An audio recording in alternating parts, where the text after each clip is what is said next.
දවසින් දවස ඔබගේ ජීවිතේ ගත වෙලා යනවා. ඒක මම විශ්වාස කරනවා ඔබ හැමෝටම තේරෙන්නේ නැති කියලා ඔබගේ ජීවිතේ දවසින් දවස මේ ගත වෙලා යනවා කියලා. ඔබට මනුස්ස උපතක් ලැබුණා. බොහොම කාලයකට පස්සේ. ඒ කාලේ මෙච්චරයි කියන්න බැරි තරම් මහා කාලයකට පස්සේ ඔබට මනුස්ස උපතක් ලැබිලා මොනවද කරපු ලොකු පිනකට තථාගතයන් වහන්සේ නමකගේ ශාසනයේ තියෙන කාලේ ඒ මනුස්ස උප්පත්තිය ලැබිලා තිබුණා. ඒ ලැබිච්ච මේ මනුස්ස උප්පත්තිය කරගෙන යනකොට තථාගතයන් වහන්සේගේ මේ ශ්‍රී සද්ධර්මය ඔබගේ කනට ඇහෙන්න පටන් ගත්තා. දැන් ඔබට නිරන්තරයෙන් මේ සද්ධර්මය ඇහෙනවා. ඔය අතරතුර ඔබගේ ජීවිතේ දවසින් දවස ගෙවිලා යනවා.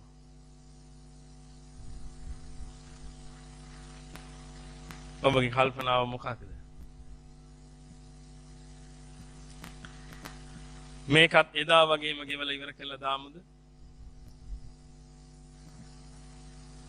ඔබට මතක නැති වුණාට පින්වතුනි මේ වගේ අවස්ථාවල් ආව ඔබට කීප වතාවක් මේ සසරේ. ඒ ආපු හැම අවස්ථාවකම ඔබ කලේ පින්වතුනි ඒකට ඔහේ යන්න ඉඩ ඇරියේ. දැන් ඔබට තවත් අවස්ථාවක් ඇවිල්ලා තියෙනවා කල්ප කෝටි සතසහස්‍රයකට පස්සේ. ඔබ ගැන කොහොම හිතාගෙන ඉන්නවද කියලා දන්නේ නැහැ පින්වතුනි. නමුත් බොහොම අවස්ථාවලදී පේන්න තියෙන නම් එකම එක දෙයයි ඔබ මේකටත් එහෙමම යන්න දෙනවා වගේ.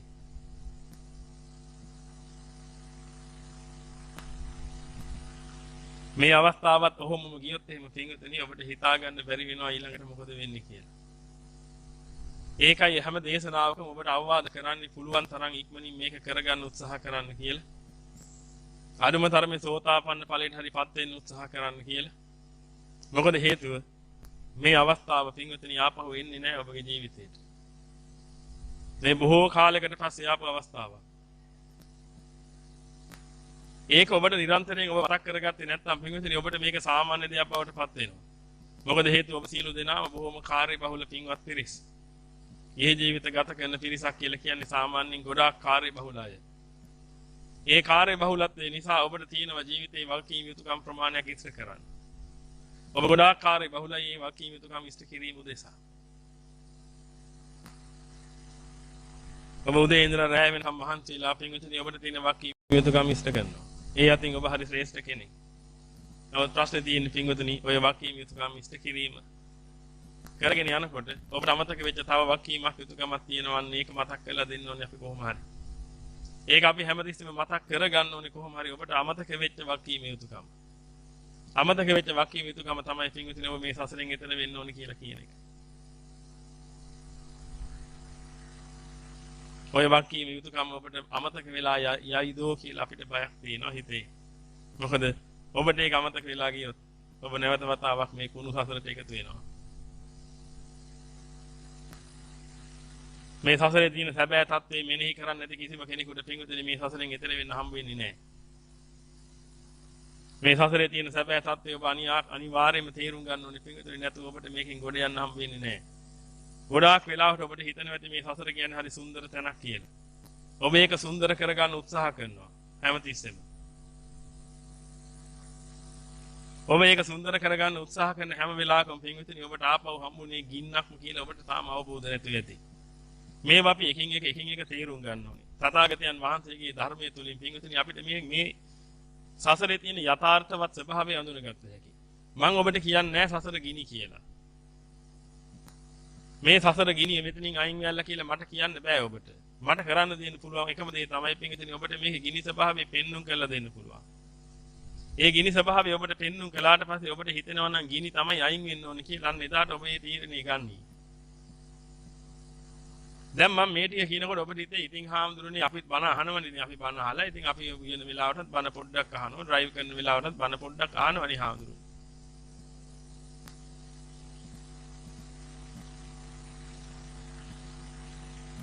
දැන් ඔබ හිතනවාද පින්වතුනි මේක සාධාරණ උත්තරයක් කියලා දීපු? උයන වෙලාවටත් බණ පොඩ්ඩක් අහනවනේ. වාහනේ ලෝන වෙලාවටත් බණ පොඩ්ඩක් අහනවනේ. අපි අනිත් අය වගේ නෙමෙයිනේ. අපේ එහා ගෙදර ඉන්නේ හරක් මරණ එකෙක් නේ. මෙහා ගෙදර ඉන්නේ ගණිකාවක් නේ. උන් බනට යහ මේ සමාජෙවත් යහපතින් ජීවත් වෙන්නේ උන් නෙමෙයිනේ. ඒවට අපි බන අහනවනේ හාමුදුරනේ. තෙන්වත් පිරිස අන්ධය දිහා වල්ලා කොරා සතුටු වෙන්නේ ඔය විදිහටම තමයි. කොරාට ඇවිද ගන්න විදිහක් නෑ අන්ධයට ඇස් දෙක නෑ. කොරා පැත්තක ඉඳලා හිතනවා මයි කකුල් දෙකම නැති වුණත් මට ඇස් දෙක තියෙනවනේ. මූට ඇස් දෙකක් නැහැනේ කියලා. හැබැයි සාමාන්‍ය මිනිහෙක් දිහා බැලුවොත් එහෙම කොරාට ඇඬෙයි. නමුත් බැලුවේ අන්ධයෙක් දිහා. ඒක නිසා පින්වත් පිරිස් හැම කෙනාම මේවා තේරුම් ගන්න ඕනේ. ඔබ වැටලා ඉන්නේ පින්වතුනි බොහොම භයානක තැනකට. ඒ භයානක තැනේ තියෙන ස්වභාවය ඔබ හරියට තේරුම් ගත්තේ නැත්නම් ඔබට මේ අවස්ථාවත් මිස් වෙනවා. හොඳට මතක තියාගන්න මේ කල්ප 91ටම තථාගතයන් වහන්සේලා පහළ වෙලා තියෙන්නේ 7 නමයි. ඒ 7 නමෙන් 4 නමක් මේ මහා භද්‍ර කල්පේ 31 වෙනි කල්පේ තව දෙනමක් පහළ වුණා. 91 වෙනි කල්පේ තව එක නමක් පහළ වුණා. මේ කල්ප 91ටම පින්වතුනි බුදුරජාණන් වහන්සේලා පහළ වෙලා තියෙන කල්ප 3ක විතරයි. කල්ප 88ක්ම තිබිලා තියෙන බුද්ධ ශූන්‍ය කල්ප. අමතක කරන්න එපා පින්වතුනි මේ කල්ප ගැන කතා කරන්නේ අවුරුදු නෙමෙයි. ඔය එක කල්පයක පින්වතුනි ඔබ නරකාදීකට ගියා නම් එහෙම ඔය කල්පෙම නරකාදී නැති සමහර වෙලාවට.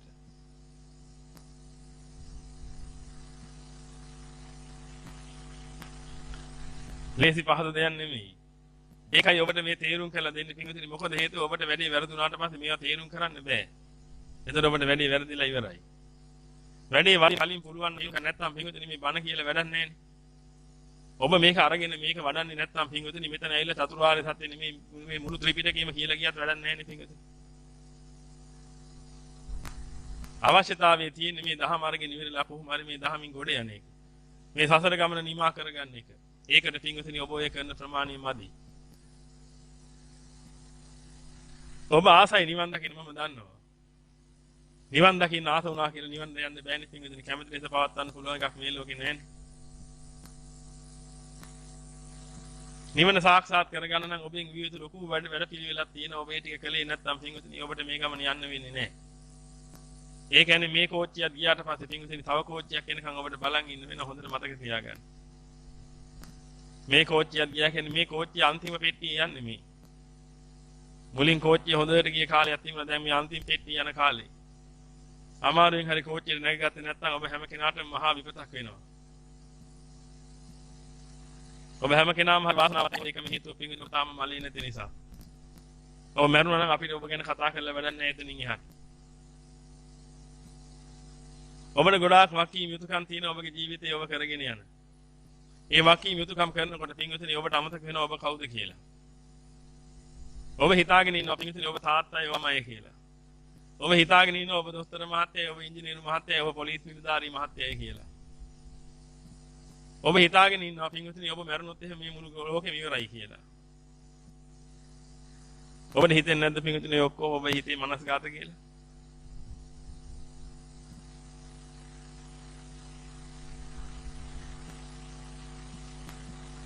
ඒව ගැන හිතලා ඉවරලා ඔබ මොකද කරන්නේ? මම නිවන් දැක්කොත් එහෙම මේ මාර්ගය වඩන්න ගිහිල්ලා මම නිවන පූර්ණේ වුණොත් එහෙම මගේ දරුවන්ට කන්න දෙන්නේ කවුද? එහෙම ඔබ හිතනවා. ඔබ මැරිලා බලන්න පින්විතනේ දරුවෝ හාමතේ ඉඳීද කියලා? ඔබ මැරිලා බලන්න ඔබගේ විරින්දෑව හාමතේ ඉඳීද කියලා? ස්වාමියා හාමතේ ඉඳීද කියලා? කවදාකවත් එහෙම වෙන්නේ නැහැ පින්විතනේ. මොකද හේතුව මේ මනුස්ස ලෝකෙනේ අපි ඉන්නේ. හැම කෙනාම පින්විතනේ තමන්ගේ ජීවිත පැවැත්ම උදෙසා කරගන්න ඕන ඒවා කරගන්නවා. තමන්ට ඕනා එපාකම් සියල්ල ඉස සිද්ධ කරගන්නවා. අපි තමයි හිතාගෙන ඉන්නේ අනේ මේ හැම කෙනාම පව් මම මැරුණොත් මේ කාටවත් පිළිසන්නක් නැහැ කියලා. ඕක මානසික රෝගයක්. ඒක මානසික රෝගයක් තියෙනවා පින්විතනේ. මේ මිනිස්සයා හිතාගෙන ඉන්නවා මේ මම මැරුණොත් මේ මුළු ලෝකෙම විනාශ වෙනවා කියලා. ඒක නිසා මාව ආරක්ෂා කරගන්න ඕනේ කියලා දැඩි ලෙස යාව ආරක්ෂා කරගන්න වෙනවා. දැන් මේ ලෝකේ කවුරු මැරුණොත් පින්විතනේ මුළු ලෝකෙම විනාශ වෙන්නේ? එහෙම කෙනෙක් ඉන්නවද? අහවලා මැරුණොත් මේ මුළු ලෝකෙම විනාශ වෙනවා කියලා. ඔය එහෙම එකක් නැහැ. ඔය ඔක්කොම පින්විතනි මානසික රෝග. ඔබගේ නිවන වහගැනීම උදෙසා පින්විතනි මනසෙන් දාගත්ත දන්වැල් තමයි ඔය ඔක්කොම. ඉතින් මම ඔබට කියන්නේ පින්විතනි ඔබට මේ ජීවත් වෙන සමාජයේ විසින් මොකද ජීවත් වෙන සමාජය කියලා කියන්නේ ලෝකයේ උලා කරන සමාජය. ලෝකයේ පුළුවන් තරම් උලා කරන්න මේක සාරයි සැපයි සැපයි කියලා ලෝකයේ උලා කරන්න යන පිරිසට ඔබෙන් වෙන්න ඕනේ වකීම් යුතුයකම් ටිකක් තියෙනවා. ඒක නිසා පින්විතනි මේ සියලු දෙනාම ඔබෙන් මේ වකීම් යුතුයකම් බලාපොරොත්තු වෙමින් ඉන්නවා. ඔබ ටිකක් වැඩිපුර එහෙම බණ අහන්න හදන්න උත්සාහ කළොත් එහෙම පින්විතනි ඔබගේ යාළුවා ඔබට මොකද්ද කියන්නේ? ඔබ ටිකක් වැඩිපුර බණ අහන්න හැදුවොත් එහෙම වැඩිපුර ටිකක් පන්සලට ඇවිල්ලා භාවනා කටයුතු එහෙම කරන්න හැදුවොත් ඔබගේ යාළුවා මොකද්ද කියන්නේ ඔබට? උඹට පිස්සුද කියලා අහනව නේද? උඹට පිස්සුද ඕනට වඩා ඕනෙම දෙයක් ඕනෙම ගන්න එපා. ඕනට වඩා කරන්න යන්න එපා. උඹට පිස්සුද? ඒ අහන්න හේතුව තමයි පින්විතනි මම ලෝකයේ උලා කද්දී උඹෙන් මට වැඩක් තියෙනවා කරගන්න. උඹ මහාන වුණොත් උඹ බණ අහලා අරිහත් ඵලෙ පූර්ණේ කරගත්තොත් ඒක කළා දෙන්නේ කවුද? ඒක තමයි යාළුවෝ ඔබගෙන් අහන්නේ දෙන්න. ලෝකේ උලා කරන පිරිස හරි භයානකයි. පින්විතනි ඔබ අතරේ ලෝකේ උලා කරන පිරිස ඇති ඕනේ තරම්. ලෝකේ උලා කරන පිරිසට පින්විතනි හැමදෙස්සෙම මේ ලෝකේ උලා කරන්න ඕනේ. මොකද ලෝකේ උලා නොකා ඉන්න බෑ ඒ අයට. ලෝකේ ආරයි කියලා යම් තැනක ඔබට වැටහීමක් ආවා නම් එතනින් එහාට ඔබ ලෝකේ උලා කන්න ඕනේ පින්විතනි නැතුව ඔබට පවතින්න බෑ. ඒක හරි භයානක දෙයක්. යම් අවස්ථාවක ඔබට හැඟීමක් ආවා නම් එහෙම මේ ලෝකය නිත්‍යයි සුඛයි අත්තයි සුභයි කියලා. ඒ කියන්නේ මේ ලෝකයේ ආස්වාදයි සැපයි සාරයි කියලා හැඟීමක් ආවා නම් පින්විතනි ඒ කාන්තෙන්ම ඔබට එතනින් එහාට ලෝකේ උලා කන්නම වෙනවා. ලෝකේ උලා කනවා කියන්නේ පින්විතනි ඔබට අபிසංකාර වඩන්නම වෙනවා ඒ කාන්තෙම මේ ලෝකේ පැවැත්ම උදෙසා. මම ඔබට ඒක පැහැදිලි කරලා පෙන්නන්නම්. මේක තනිකරම මර උගුලක් පින්විතනි එක තැනකින් ඔබ උගුලට වැටුණා නම් ආයෙතනින් එහාට ඔබට ගොඩ එන්න බෑ. ගොඩ එන්න නම් ඒ කාන්තේම තථාගතයන් වහන්සේගේ සරණ ඕනෙමයි. තථාගතයන් වහන්සේගේ සරණ නැතුව කොහොමදවත් ගොඩ එන්න බෑ කාටවත්. මේ අපි හැමෝම පින්විතනි මේ උගුලට අහු වෙලා ඉන්නේ. මේ උගුලෙන් ගොඩ එන්න නම් අර තථාගතයන් වහන්සේගේ දේශනාවක් ශ්‍රවණය කරන්නම වෙනවා. වෙන කිසිම ක්‍රමයක් නැහැ උගුලෙන් ගොඩට එන්න. ඉස්සෙල්ලාම අපි බලා ගන්න ඕනේ පින්විතනි මේ උගුල මොකද්ද කියලා. මේ හරිම තර්කානුකූල උගුලක් තියෙන්නේ මේ. දැන් සාමාන්‍යයෙන් පින්විතනි මිනිස්සු හිතාගෙන ඉන්නවා නේද පාටියකට අරහි මේ ගියාට පස්සේ. මගුල් ගෙදරකට පාටියකට මොනවා හරි පිය සාදයකට සංഭാෂණයකට ගියාට පස්සේ හරි සතුටු වෙන්න පුළුවන් කියලා. ඒක නිසා නේද මිනිස්සු පාටි හොයා යන්නේ. දවස් 5ක් වැඩ කරලා ඉවරලා පස්වෙනි දවසේ රාත්‍රියෙන් නැත්නම් සෙනසුරාදා රාත්‍රියට හරි පාටියක් තියෙනවනේ ඊට වඩා දෙයක් තියලා තියෙන මිනිස්සුන්ට. මගුල් ගෙදරකට යන්නේ හරි සතුටක් වෙලා තියෙන්නේ. මල ගෙදරකට යන්නේ හරි දුකින් නමුත් මගුල් ගෙදරකට යනවා නේද හරි සතුටින් ඔබ. ඒකෙන් මම ඔබට පෙන්වන්නම් ඔබ කොහේ ගියත් ඔබ මහා අඳුරකට වැටෙන හැටි. ඔබ කොහේ යන්න ගියත් පින්විතනි ඔබට ඔබ පාරේ යන්න ගියත් ඒ කාන්තේම ඔබ ওই අඳුරට වැටෙනවමයි. මොකද හේතුව පින්විතනි ඔබ මේ උගුලට අහු වෙලා ඉන්න පිරිස. යමෙක් මේ උගුලට අහු වුණා නම් පින්විතනි උගුලට අහු වෙලා ඉන්න තාක්කල් ඒ කාන්තේම ඒ කෙනා තව තවත් උගුලට වැටෙනවමයි. එයාට උගුලෙන් ගොඩ එන්න බෑ. මේ ලෝකේ ආස්වාදයි සැපයි සාරයි කියලා හිතාගත්ත ගමන් මේ ලෝකෙට ඇලෙනවා. දැන් මෙතන ලෝකයේ කියලා ගන්නකොට පින්විතනි ඔබ දන්නවා මේ බාහිර ලෝකේ තියෙන කිසි දෙයක් ඔබට මේ පේන මේ විපාක ලෝකයේ කියලා එකක් පේන්න තියෙනවනේ ඔබට. ඔබගේ ඇස කන නාසය දිව ශරීරය මන කියන ওই ටිකට නැත්නම් ඇස කන නාසය දිව ශරීරය කියන ওই පහ ගත්තොත් ওই පහට ගෝචර වෙන යමක් මේ ලෝකේ ඔබට තියෙනවනම් පේන්න හෝ ඇහෙන්න හෝ දැනෙන්න ඔය හැම එකක්ම පින්විතනි බාහිර ලෝකේ තියෙන දෙන්නේ. ඔය බාහිර ලෝකේ තියෙන ඒවට චන්දරාගයක් ඇති කරගන්න අපිට බෑ. ඔය බාහිර ලෝකේ තියෙන ඒවා පින්විතනි අපි ඇතුළට ගන්න ඕනේ. හිත ඇතුළට ගත්තොත් තමයි අපිට ඒකට ඇලෙන්න පුළුවන්. ඇලෙන්නේ හිතෙන්ද අතින්ද? හිතෙන්. අතින් ඇලෙනවා නම් පින්විතනි මේ ඉස්සරහා තියෙන එකකට මට ඇලෙන්න පුළුවන්. නමුත් අතින් නෙමෙයි ඇලෙන්නේ හිතෙන් නිසා පින්විතනි මේ ඉස්සරහා තියෙන මොකක් හරි එකකට මට ඇලෙන්න ඕන නම් ඒක ඉස්සෙල්ලාගේ හිත ඇතුළට ගන්න වෙනවා. ඔබ එකඟයිද ඒකත් එක්ක? දැන් මේ ඉස්සරහා මට පේන තෙක්මාන ඉන්නයි මේ ගැන අපි සාකච්ඡා කරගෙන යනවා. ඔබගේ මතය නෙමෙයි කියන්නේ මම අහන්නේවට උත්තර දෙන්න. ඒතර ඔබට මේක හොඳට තේරෙයි. මොකද පින්විතනි අපි තේරුම් ගන්නවනේ අපි මේ උගලක ඉන්නේ කියලා. ඔබ හරිය ආසාවෙන් මේ ලෝකේ උලා කරනවා පින්විතනි. ආසාවෙන් නෙමෙයි අසරණ කමඩ ලෝකේ උලා කරනවා. ඔබ උලා කරන වෙලාවට පොඩි සතුටක් එනවා. ආයි අසරණ වෙලා ආයි උලා කනකොට ආයි පොඩි සතුටක් එනවා. ඒක නිසා ඔබ සතුට මතක් කර කර ජීවත් වෙනවා. මේ ඔබගේ අසරණකම පින්විතනි මේ තියෙන්නේ. අපි හැම කෙනාම අඩු වැඩි වශයෙන් මහා අසරණතාවයකටපත් වෙලා අනාථත්වයටපත් වෙලා ඉන්න. අසරණට වඩා අනාථ වෙලා ඉන්නේ. මේ අනාථත්වය අපි තේරුම් ගත නම් හරි. අනාථත්වයේ තේරුම් ගත්තා නම් පින්විතනි මේ සසරට තව එකක් තියන්නේ මනසෙක්. කරුමෙට වෙලා ඉන්න පින්විතනි මේ අනාථත්වයේ තේරුම් ගන්න බෑ මිනිස්සුන්ට. ඒ පුළුවන් තරම් උත්සාහ කරන්න පින්විතනි ඔබට මේ අනාථත්වයේ තේරුම් කළ දෙන්න මේ ಜಾති අනාථත්වයකින් ඉන්නේ ඔබ. මෙන්න මේක තේරුම් ගන්න කියලා. පිරිසක් ඉන්නවා එයාට අනාථත්වයේ තේරුම් ගන්න බෑ කොහොමදවත්. තව පිරිසක් ඉන්නවා අනාථත්වයේ තේරුම් ගත්තත් ඒකෙන් ගොඩ යන්න හිත දෙන්නේ නැති. තව පිරිසක් ඉන්නවා අනාථත්වයේ තේරුම් ගත ගොඩ යන්න නැත් උනේ නමුත් සසරේ ණය ගන්න දෙනු නිසා. සසර පුරාවටම ආපු ගනුදෙනු නිසා ඒ ගනුදෙනු කාර්යය ඇවිදින්න ඉරලා ඒක කරගන්න දෙන්නේ නැති. අන්තිමට අප්පකාතේ මිනිස්සේසු යේ ජනා පාරගාමිනෝ කියන තැනට වැටෙනවා. අල්ප මාත්‍රීව පිරිසක් විතරක් මෙතනින් ගොඩට යනවා. අනිත් අය ඔක්කොම නැවත සතර අපායට තුල් වෙනවා කියන. හොඳට මතක තියාගන්න පින්විතනි. තථාගතයන් වහන්සේ ඔන්න ඒ දේශනාව කරනකොට කී දෙනෙකුට ලේ බඩ යන්නේ නැද්ද කියලා. අප්පකාතේ මිනිස්සේසු යේ ජනා පාරගාමිනෝ කියන්නේ. අල්ප මාත්‍රී වූ පිරිසක් විතරක් මේ සසර ගමනෙන් එතර වෙනවා කියලා. අල්ප මාත්‍රිය වූ පිරිස. අල්පයක් බොහොම පොඩ්ඩක් මේ සසර ගමනින් එතර වෙනවා. අනිත් අය ඔක්කොම ආපහු මෙහා යුරට වැටෙනවා. ඒකද ඔබ මෙහා යුරට වැටුණා. ඔබට සම්බුදුරජාණන් වහන්සේගේ පිහිට නැති වුණා. අද ඔබ සාදුකාරයක් හරි දෙන්නේ පින්විතනි. සම්බුදුරජාණන් වහන්සේගේ ශාසනය තියෙන නිසා නේද? සම්බුදුරජාණන් වහන්සේගේ ශ්‍රාවකයන් වහන්සේලා දකින්නකොට ඔබට මහා ප්‍රියජනක ස්වභාවයක් හට ගන්නවා, මහා ප්‍රසාදයක් හට ගන්නවා නේද? මතක තියාගන්න පින්විතනි. මේ කෝච්චිය ගියාට පස්සේ ඔබට මේ සාදුකාරයවත් දෙන්න ඉතුරු වෙන්නේ නැහැ. ඔබ පුදුම අතරමං ඉල්ල කතරමං එනවා. අද ඔබට සංඝ රැකවරණේ තියෙනවා. සම්බුදු සරණ තියෙනවා, සඳහම් පිහිට තියෙනවා, සංඝ රැකවරණේ තියෙනවා. සංඝ රැකවරණේ කියලා කිව්වේ පින්වතුනි මග වඩන යතිවරයන් වහන්සේලා ඔබ නිරන්තරයෙන් අවවාද අනුශාසනා කරනවා මේක කරගන්න. ආන්නේ සංඝ රැකවරණේ ඔබට හැමතිස්සෙම තියෙනවා.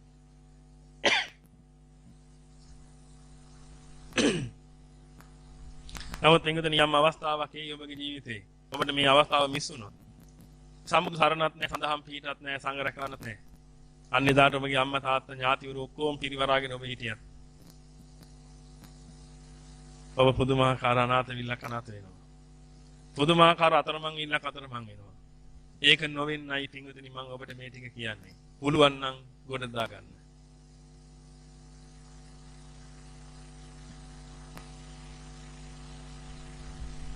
මේ ස්ථානයේ වැඩ හිටපු මේ මහා යතිවරයන් වහන්සේට ඔබට කරන්න පුළුවන් ලොකුම ගෞරවය තමයි පින්වතුනි උන්වහන්සේ මේ මතු කරලා දුන්න දහම. ප්‍රයෝජනට අරගෙන ඔබගේ භව ගමන නිමා කරගන්න. ඒකට වෙර වීර්යය වඩන්න.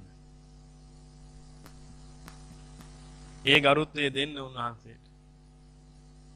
උන්වහන්සේ ලෞකික නින්දා අපහාස කොච්චරද කියලා කියන්න බෑ පින්වතුනි මේ දහම ලෝකෙට දෙන්න ගිහිල්ලා. මොකද බොදුමග වැහිලා ගිහිල්ලා තිබිච්ච බොදුමග පින්වතුනි විවර කරලා දුන්නා උන්වහන්සේ. උන්වහන්සේ විවර කරලා දුන්න බොදුමග ප්‍රයෝජනෙට ගත්තේ නැත්නම් එහෙම. උන්වහන්සේ ඒක විවර කරන්න දරපු මහන්සියේදී ඒ දරපු ප්‍රයත්නයේදී අහපු බැනුම් ටික අපිට සාපයක් වෙලා එන එකක් නැද්ද කියලා හිතලා බලන්න. අදටත් උන්වහන්සේට බයිනෝ බහලා ඇති නේද?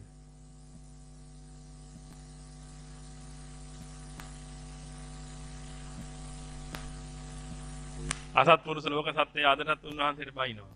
මොකටද? මේ දහම මතු කළාට. දැන් දහම මතු කළේ කාටද? උන්වහන්සේටද? උන්වහන්සේට දහම මතු කළේ නෑ, අපිට මතු කළේ. අපිට දහම මතු කළා දුන්නා පින්වතුනි. අපි මේ දහමෙන් ප්‍රයෝජනයක් ගත්තේ නැත්නම් මතක තියාගන්න මේ ලෝක සත්‍යය උන්වහන්සේට බනින වචනයක් ගානේ අපිට සාප වෙනවා කියලා. මම ඒකයි ඔබට කියන්නේ පින්වතුනි යථාර්ථයට එන්න. යථාර්ථයට ඇවිදලා යථාර්ථවත්ව කටයුතු කරන්න.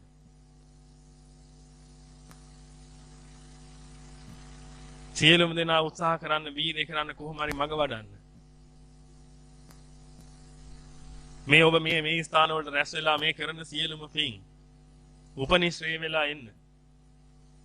ඔබ මඟ වඩන්න. ධාතුන් වහන්සේලා වන්දනා කරන්න. ඒ කටයුතු කරලා ලබන මහා පිනක් තියෙනවා. ඒ පෙරහැරවල් සූදානම් කරගෙන ඒ වෙනුවෙන් මහන්සි වෙලා තථාගතයන් වහන්සේගේ ශාසනය උදෙසා කරන මහා ගරුගුණ සත්කාර ඒ හැම එකකින්ම ලැබෙන මේ පිනින් ප්‍රයෝජනයක් ගන්න උත්සාහන හැම කෙනාම. ඔබට පුළුවන් මේක කරගන්න පිටුදෙනි. මොකද කෝටි බර ගානක් ලෝකේ ඉන්නවනේ. බිලියන 8ක් ඉන්නවනේ. මම හිතන්නේ කෝටි 800ක්ද? බිලියන 8ක් ඉන්නවා. ලෝක ජනගහනය.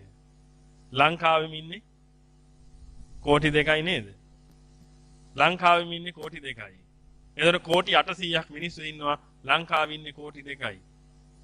ඒ කෝටි 2කිනුත් මිනිස්සුනි සැබෑ බෞද්ධයෝ කියලා ගන්න පුළුවන් මේ දහමක් හරියට ශ්‍රවණය කරලා ඉවර වෙලා මේ දහමෙන් ප්‍රයෝජනයක් ගන්න බලාගෙන ඉන්න පිරිස කියලා ගත්ත හැකි ලක්ෂයක් දෙකක්.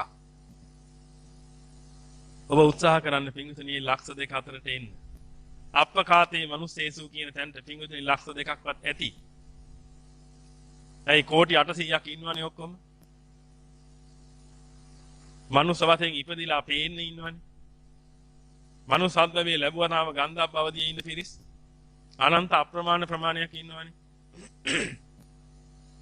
ඉතින් ඔය අතර පින්විතනි ඔය කියන ලක්ෂ දෙකක්වත් අඩුම තරමේ ඇති. ඒ ලක්ෂ දෙකට ඇතුල් වෙන්න උත්සාහ කරන්න. දෙන්නේ 3 දෙනෙක් නෙමෙයි ලක්ෂ දෙකක් 3ක් ඇති.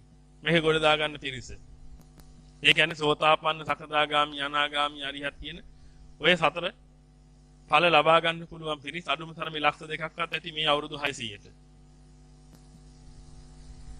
ඒක නිසා පින්වතුනි ඔබ සියලු දෙනා උත්සාහ කරන්නේ වීර්ය කළා ඒක කරගන්න. ඒකයි ඔබට මේ මඟ පාදලා දෙන්නේ මේක කරන්න. ඔබ කොහොම කළත් නැත්නම් ඕම දන්නේ නැතුව පින්වතුනි ඔබගේ ජීවිත ගත කරලා ඉවරලා ඔබගේ නමට යටින් නිවන් සැප ලැබේවා කියලා ගස්ස ගන්නවම තමයි.